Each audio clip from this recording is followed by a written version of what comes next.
I can't believe I'm about to drink a Bud Light. WTF is wrong with me? What's up, everybody? It's Ginger Yeti, and I'm checking in from home. And you heard me correctly. I'm about to review a Bud Light. But it's not just any Bud Light. It's a special Bud Light. Not that I've reviewed Bud Light ever on my channel, but this one is a special one. This is the Bud Light Blizzard Brew. If you haven't heard of it, it was brewed specifically for the Buffalo area. And of course, Bud Light's brewed by Anheuser-Busch. So every year, Buffalo Bills, they have an outdoor stadium. It's not a dome, not enclosed.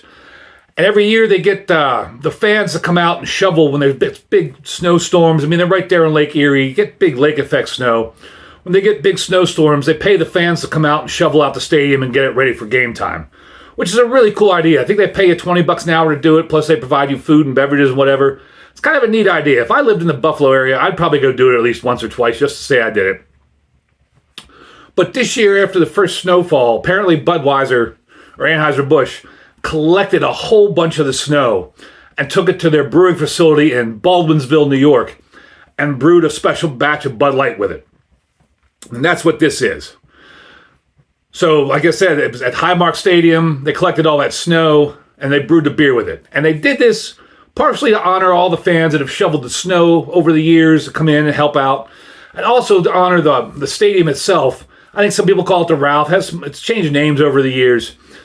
But after the Bills game on January 4th, 2026, the stadium closed because they're building a new one. It was the end of a 53-year run as the Bills' home stadium. So not only did they do this for the fans, they also did it kind of just like to mark or honor the end of an era of that stadium being the home to the Buffalo Bills. Pretty cool overall. So it's a neat can. So on the can here, it's the Buffalo Bills colors. Kind of a neat looking can. And it says limited edition farewell season 1973 to 2025. So I guess that stadium was built in 1973. That stadium is older than me. Wow. Bud Light, brewed with snow from Orchard Park for one last taste of this Bills Mafia tradition. Blizzard Brew. I guess Orchard Park is the area that the stadium's in. Or maybe it was one of the names of the stadium. I'm not a Buffalo Bills fan. I don't hate the Bills, but obviously I'm a Browns fan. But they are pretty close to us. I can support the Bills. I wouldn't be upset if they won the Super Bowl. So, Buffalo Bills, Bud Light official beer sponsor. And that's pretty much everything on the can. There's a best by date or best before date of June 2026, I believe is what that says. Or June or July 2026. I can't believe that Bud Light would last that long in a can. But that's what they say. And I'm stalling here because I really don't want to drink this because it's Bud Light. But who knows? I mean, it's neat to see them do something a little different with their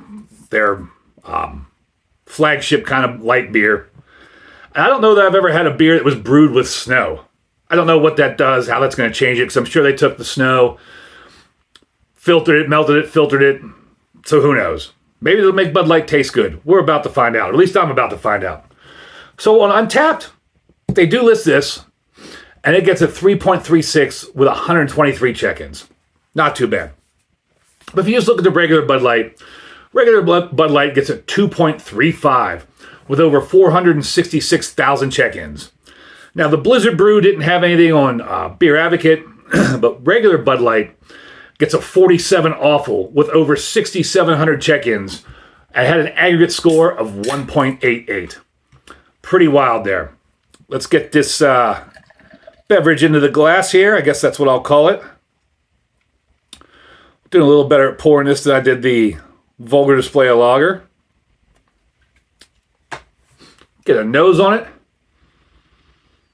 Smells like snow in Buffalo. Not really.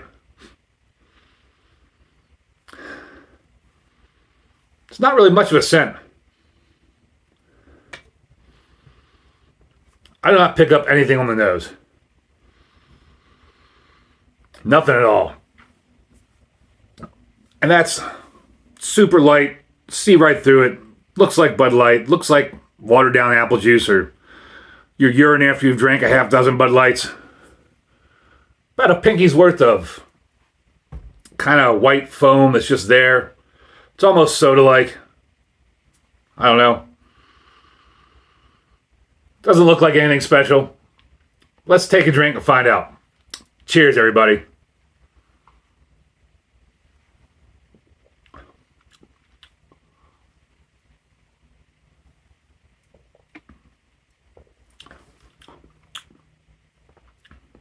I don't know the last time I had a Bud Light.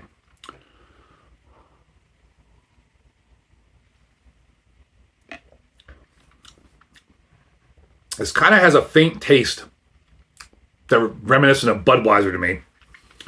And then nothing. There's almost no flavor there at all. But it does have this faint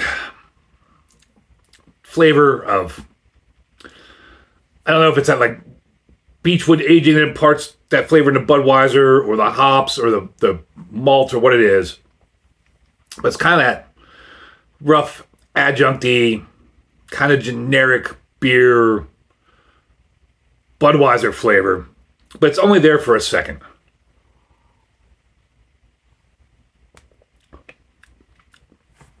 And it's just water. I mean, this is like drinking water. I don't know. Not a whole lot of flavor. And what did I say? 4.2%? Does it say that on the can anywhere? I'm surprised it doesn't say alcohol content on the can anywhere. I just now realized that. Yeah, I don't... Oh, here it is. Yep, 4.2%. Enjoy responsibly. All that nonsense. At 4.2%, you can crush a bunch of these. It's a tailgating beer. It's a burner beer. It's a crushing beer. It's a beer pong beer.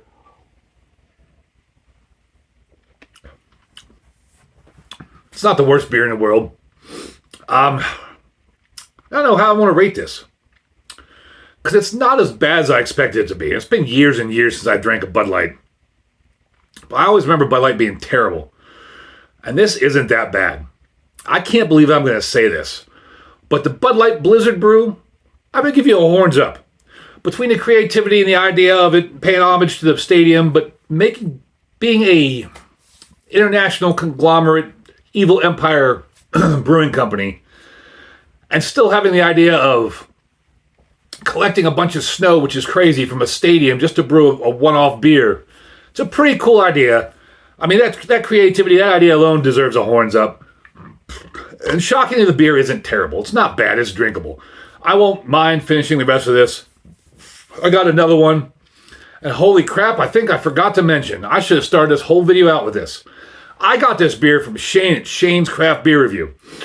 I said something to him and Ray with the Alkanauts that they were releasing this beer, that it was in stores. They live up in Niagara Falls. And they drove across the border, grabbed some of these beers, and were kind enough to send them to me.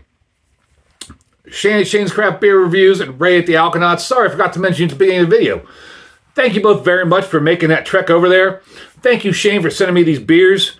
I'm a dummy for not mentioning that at the beginning of the video. Anyways, if you're in the Buffalo area, it's cool to pick up this beer. I'd recommend picking it up. I don't know what they paid for it, but especially if you're a Buffalo Bills fan, or just like a Buffalo fan in general because you grew up in the area, live in the area, it's worth a shot to pick this up. If nothing else, to have the cool looking can, the nostalgic can, one limited edition. And I hate to say this, it pains me to say this, the beer's not terrible. It's a drinkable beer. You can easily crush a lot of these tailgating on game day, watching the game, whatever. It's surprisingly not a bad beer. Wow. Surprised lightning hasn't struck me for saying that. Well, thank you all for watching. I really appreciate it. And as always, embrace the adventure.